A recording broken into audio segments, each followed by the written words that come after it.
Hello. The Divine Code reading for April 27th, pages 649 and 650.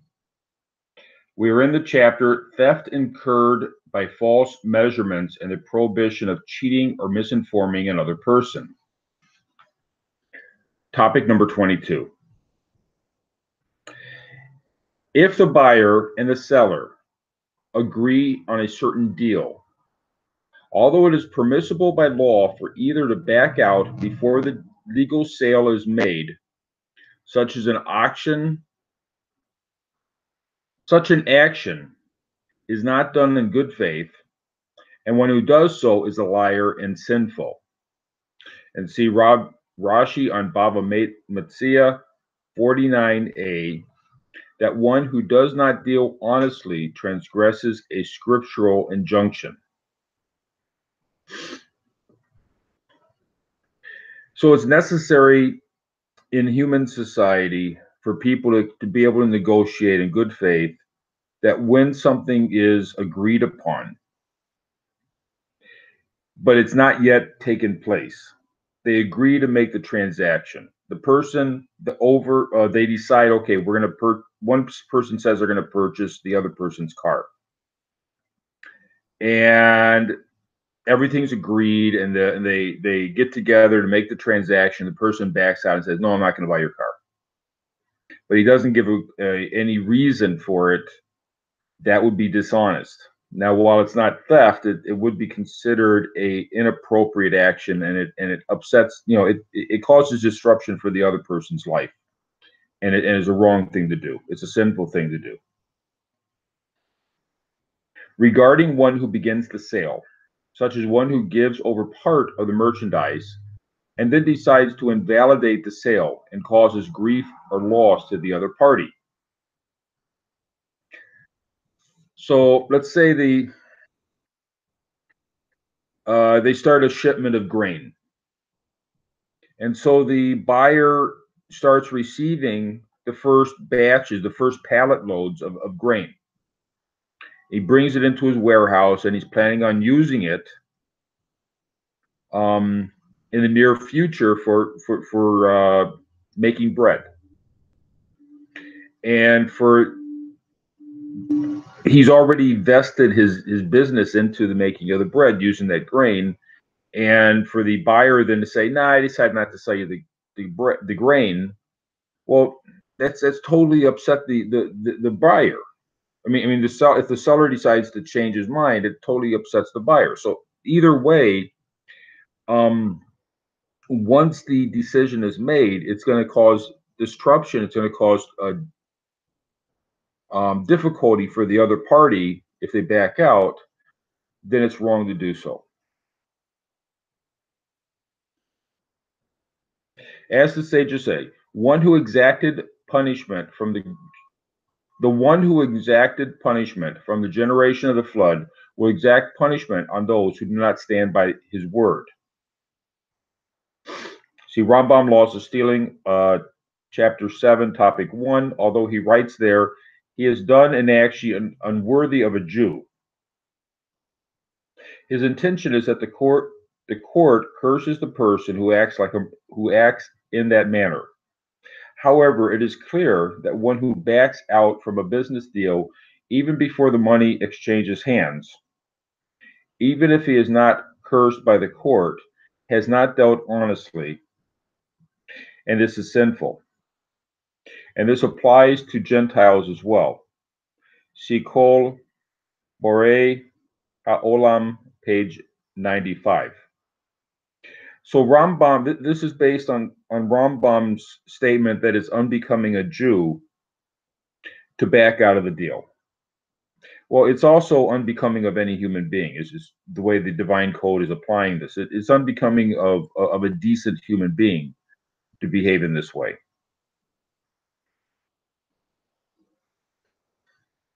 However, if the other party also agrees to terminate the sale, there is no ill will involved, and certainly no punishment is due. So if the other party agrees, if If the first party says, it's going to cause me difficulty to sell this batch of grain, and even though I've delivered part of it, I'd like to back out of the deal. And he asks permission, and the buyer agrees, even though some of the grain has already been delivered. They want to remain friends, and both parties agree. Then it's permissible. And it's interesting that the Divine Code mentions there is no punishment is due. That would be a court-ordered punishment, not a Torah punishment will be the death penalty. And obviously, there's no death penalty involved in this. It's not a Torah. It would be a court violation under the rules of having a civilized world. The punishment would be something enacted by the court. There is some question as to whether basic restitution, is considered a punishment, or if a fine would be designated by the court in order to punish the person. Definitely a fine would be punishment, but not necessarily restitution. It's questionable whether or not that would be called a punishment. Although if it's a court-ordered action, it might be considered punishment. That's a legal definition. Might go into more in the future edition of the Divine Code when they go into courts of law. But in this case, if both parties agree and they're remaining cordial towards each other or friendly towards each other, then there's no reason for the court to issue a fine. This only applies if there is no defect in the merchandise. If, however, the buyer found a defect, so if the buyer if either person in the transaction realizes that there's a defect in what the other person is bringing,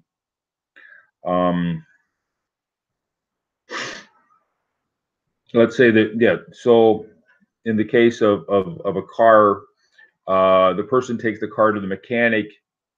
So he's buying the car, but he wants to take it to the mechanic first to make sure it's running properly. He finds things wrong with it. He decides he doesn't want to buy the car, and that would not be that would be okay. Or if he bought grain and he discovered there was pebbles mixed in with the grain, and he said, I can't use this, that would be a reasonable reason to back out of a sale.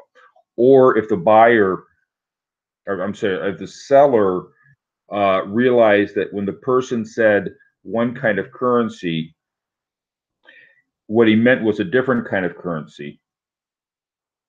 It's one. He thought he was selling it for 100 American dollars.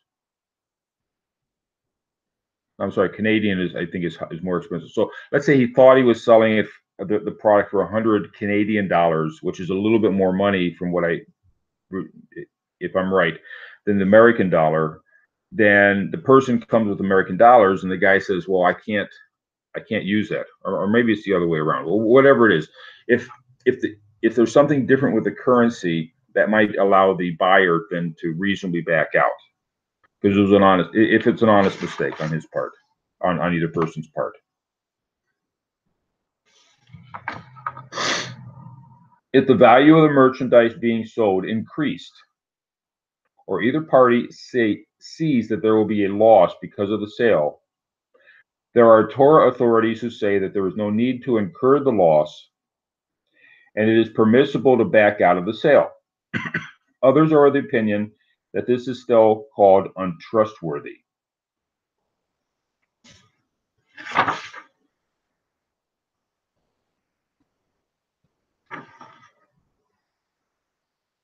Well, concerning the question of there being a defect in the merchandise, see Shah Koshan Mishpat 204. 204, topic number 2. Whether one can back out of a sales transaction if the item is overpriced by a sixth of the actual value. The Torah sages rule that an item is more overpriced than this. It is considered a valid justification for canceling the sales transaction.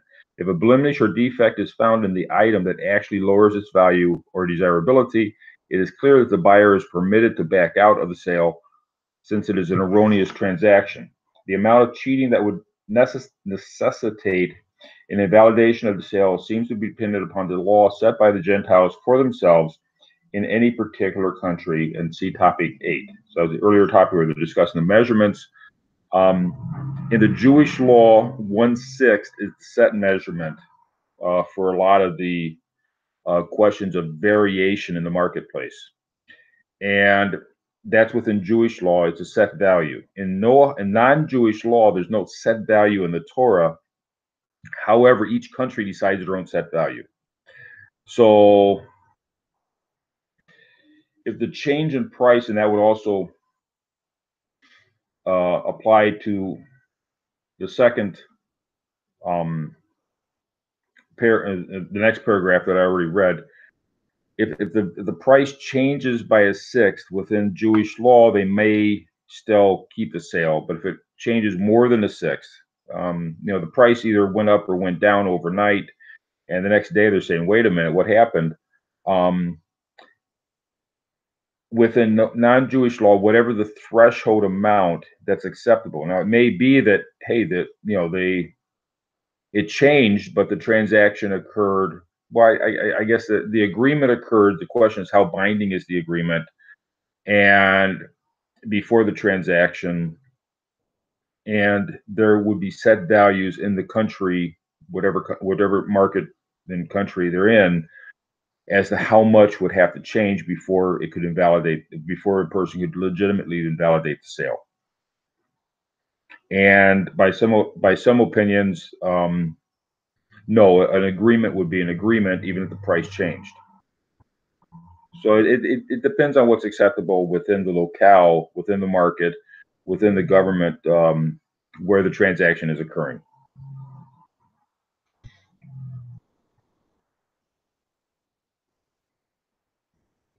Also see Shulchan Aruch Kosher Mishpat 204, topics 2 and 12 regarding the change of price of merchandise.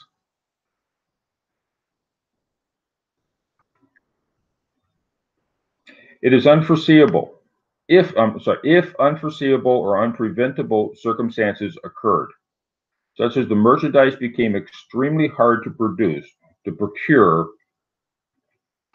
or the buyer could not obtain the money for the sale he lost, or if he lost the money, it is permissible to cancel the sale, and this is not considered untrustworthy, even if doing so will cause the other party a loss.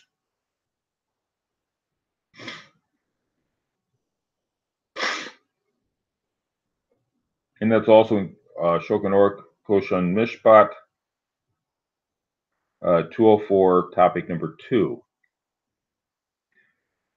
So if something, overnight something changed, the person lost the money that he thought he was going to do, or some unpreventable circumstance.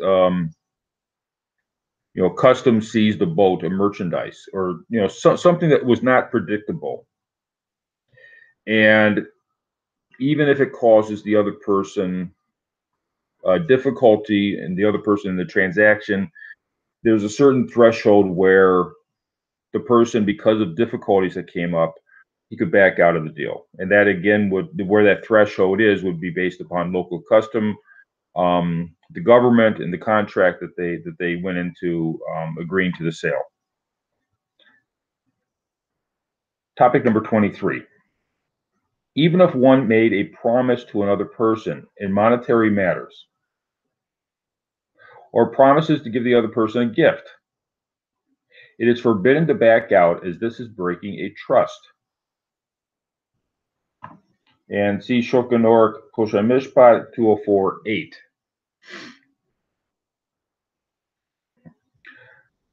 So a person says that they're going to give them something. The other person is now making their life plans based upon something that they're told they're going to be given. because the person is now changing their life plans based upon what the person says that they're going to be given, then the other person has an obligation to follow through on what they said. Now, again, if unforeseen circumstances and that could change things, but basically that would still be considered an agreement, and it's going to cause the person difficulty if they do not follow through on the agreement, and therefore they should follow through on the agreement. It appears that the other party harmed him after the promise was made. It is permissible to go back on his word. So this is an implied understanding.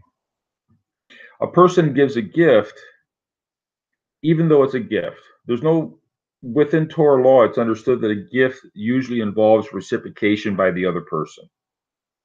The reciprocation could be another gift, and they just assume that's going to happen, or this caused people difficulties. Like Europeans don't understand this idea, or Americans don't understand it, and therefore American goes into a country that reciprocates gifting. Someone gives him something, it's understood that they're going to give him back something of similar value, and that's just some cultures are more understanding of this principle. Other cultures are not. So an American would go to another country.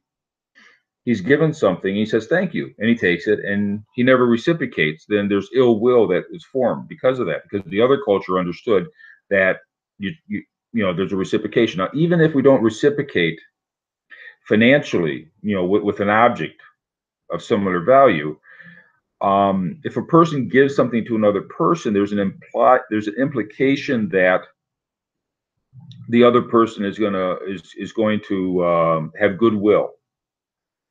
That might be the other part of the object. The other part of the transaction of a gift is that the other person will now treat the giver with goodwill, and this causes difficulties in Jewish law regarding issues of interest or issues of which is very important in Jewish law, interest on a loan, or it would also apply with non-Jewish law regarding a court.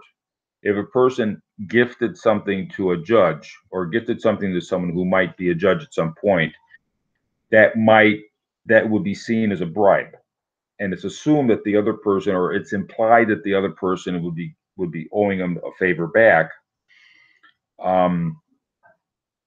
Then that can be a problem with the issues of bribery, which would apply both in Jewish and non-Jewish law. And so if the person replied, he's promised a gift, and then he punches the guy in the face or does something, not nice. He allows his dog to poop on his neighbor's yard after the neighbor promised to give him something. And the neighbor says, what is this guy, some kind of nut? And he's not reciprocating friendship or anything. And that would allow the neighbor, the person who offered the gift, to back out from giving the gift. Although if he's a pious person, he would probably still have to go through with the gift if he's a pious, but it's not required that he goes through with the gift. This only applies if the promised action is something that is feasible or done by the person who made the promise, to be done by the person who made the promise. But if he exaggerates to the point that the other party does not believe him, there is no obligation for him to complete what he promised. So there might be, some people just exaggerate. They're always saying stuff, and other people know not to listen to them. And unfortunately, we should not talk that way. We should not speak in that manner, that we're saying things that are not real. But unfortunately, this does happen in human activity. We just have to understand that it's not to be taken seriously. If someone promises something that doesn't make sense to promise. And again, the threshold for that might be, the cultural threshold.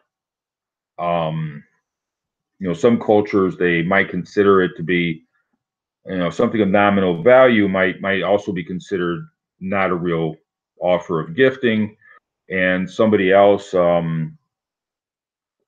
another culture, they may say, hey, you still got to go through with it. So there's still that differences between different cultures as to how that's handled.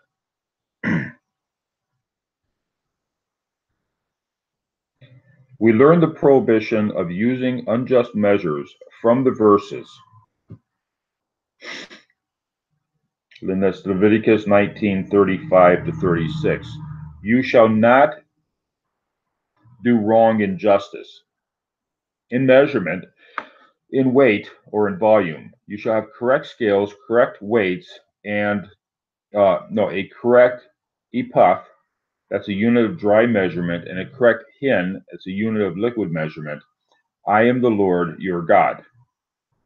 So that's the verse that's used to understand proper weights and measurements. The sages expounded from this, and that's Tractate Bava Metzia 49a.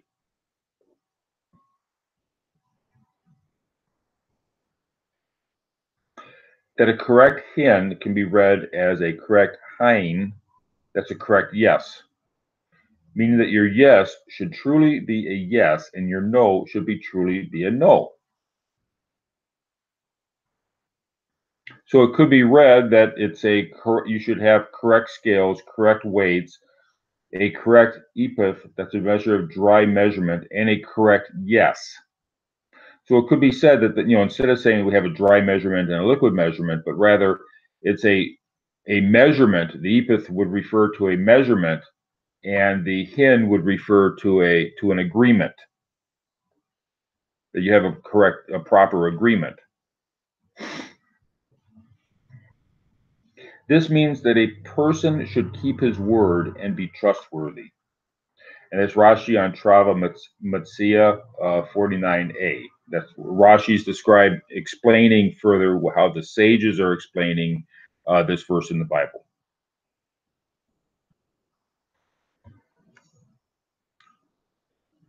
Thank you.